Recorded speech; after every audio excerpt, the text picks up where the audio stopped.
Selamat pagi Bapak Ibu sekalian. Kembali bertemu dengan saya Ibu Kristi Alamanda. Kali ini kembali saya akan berbicara buat terutama ibu-ibu. Ini persoalan urusan uang. Memang tidak secara langsung. Kelihatannya memang kadang nampak sepele tetapi ternyata penting. Ibu-ibu sekalian, pernah saya bertemu teman ya, penghasilannya menurut saya banyak dia, ya penghasilannya itu cukup banyak, belum lagi suaminya juga cukup orang berada, penghasilan juga cukup besar. Tetapi anehnya ibu ini selalu saja merasa kurang uangnya, ya selalu setiap saat mengeluh uangnya kurang. Yang inilah katanya serba mahal, yang itulah kebutuhannya tambah banyak. Di lain sisi ada juga ibu yang hanya tidak seberapa menurut saya penghasilannya, tapi dia selalu apik, ya, tidak pernah mengeluh masalah uang, ya. Contoh ini contoh asli, ini mungkin kesalahan-kesalahan yang dilakukan juga pernah saya lakukan dulu, tetapi sekarang saya sudah memperbaiki. Jadi saya punya teman guru SMP ya, guru sekarang kan gajinya nggak kecil lah ya, lumayan lah ya. Anaknya 2 orang, selalu dia mengeluh. Anaknya ini semakin meningkat kebutuhannya, padahal gaji nggak naik-naik. Dompetnya selalu kurang isinya, segala macam. Mengeluhlah masalahnya, intinya masalah uang selalu menjadi pengeluh. Tapi di lain sisi, saya punya teman, ya Bu, ya saya kenal lah ya, tukang somai, karena tinggalnya di pinggiran komplek rumah saya. Abang somai ini pekerjaannya setiap hari keliling komplek itu selalu habis ya. 1 butir itu somainya itu 2.000 ya. Dia pernah saya tanya, setiap hari kadang membawa 250 somai atau 300 somai. Dan dia hanya libur di hari Senin ya. Di hari Senin dia libur dia. Saya suka bilang kayak pegawai kantoran aja pakai libur gitu ya. Tapi dia konsisten. Nah, somainya bukan ngambil dari pemasok ya, bukan. Dia somainya istrinya yang masak. Istrinya sendiri yang masak, gerobak-gerobaknya sendiri. Saya berhitung dengan pertanyaan saya seolah-olah pengen tahu aja, kepo ya.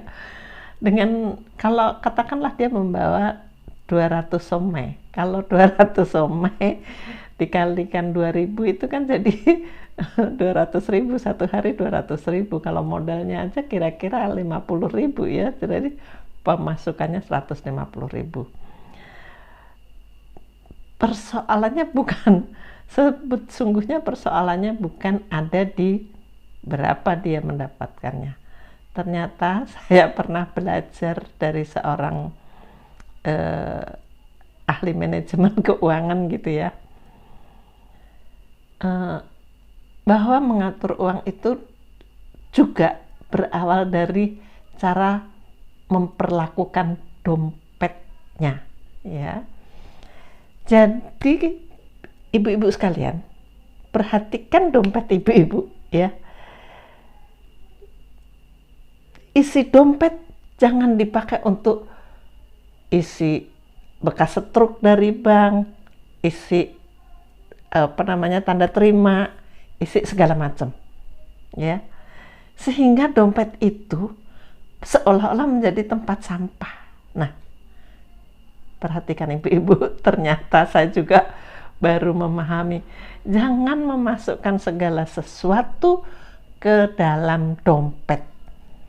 masukkanlah uang paling tidak 100.000 yang baru, yang merah ya, 100.000 yang baru, masukkan dalam dompet. Lalu bentuk dompet sendiri, jangan berbentuk yang dilipat kayak dompet bapak-bapak ya, tapi ya itu yang ada jual, tapi yang jelas dompet ibu-ibu itu berbentuk persegi panjang dan lebih besar ukuran dalamnya itu dari besaran uang ya, uang yang berlaku. Nah, itu pakailah dompet itu yang berbentuk persegi panjang, dan kalau bisa jangan sembarang dompet. Jangan dompet dikasih orang bekas siapa, jangan. Perlakukanlah uang Anda itu di tempat, diletakkan, disimpan di dompet yang layak ya. Ternyata uang juga meminta kelayakan tempat itu, ibu-ibu sekalian. Dilayak. Jadi milikilah dompet untuk menyimpan uang ibu-ibu. Itu dompet yang kalau bagus harus, kalau bisa bagus ya yang bagus. Dompet pribadi ibu-ibu jangan bekas siapapun. Isinya upayakan di dalamnya 100.000 satu lembar. Karena apa? Kalau dompet ibu-ibu sekalian itu isinya ada bon, ada stroke, ada segala macam, itu nanti si uang itu sulit mau masuk di situ ya. Jadi terhalang. Akhirnya ibu memasukkan uang itu kemana-mana. Akhirnya uang itu berserakan ya.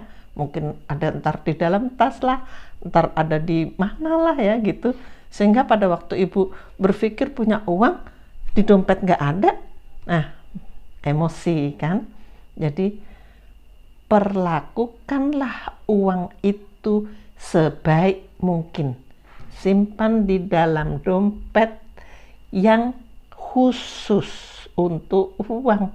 Jangan dompet berisi segala sesuatunya yang tidak ada hubungannya dengan kepentingan uang, yang bukan uang ya. Kwitansi jangan masuk dompet, stroke jangan masuk dompet ya.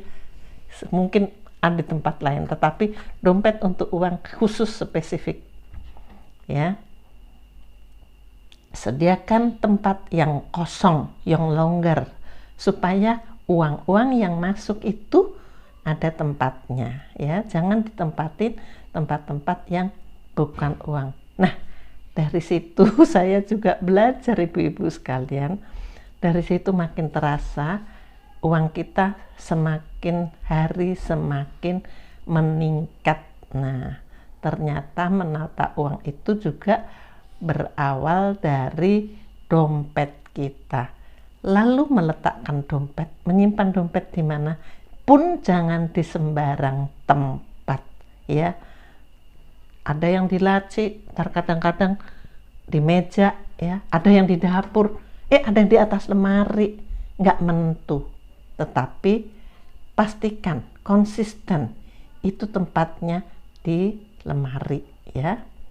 Lemari artinya istimewa ya. Jangan di sembarang, malah ada yang diletakkannya di lantai. Aduh, itu saya dulu begitu, dan itu ternyata perbuatan yang tidak baik, memperlakukan dompet uang yang semena-mena, sehingga kita pun juga akan selalu merasa kekurangan uang, ternyata karena uang itu kita perlakukan sembarangan, tidak khusus, tidak spesifik, tidak istimewa, padahal uang selalu kita butuhkan, seolah-olah nggak ada, tapi nggak adanya karena memang perilaku kita terhadap uang tidak istimewa ya.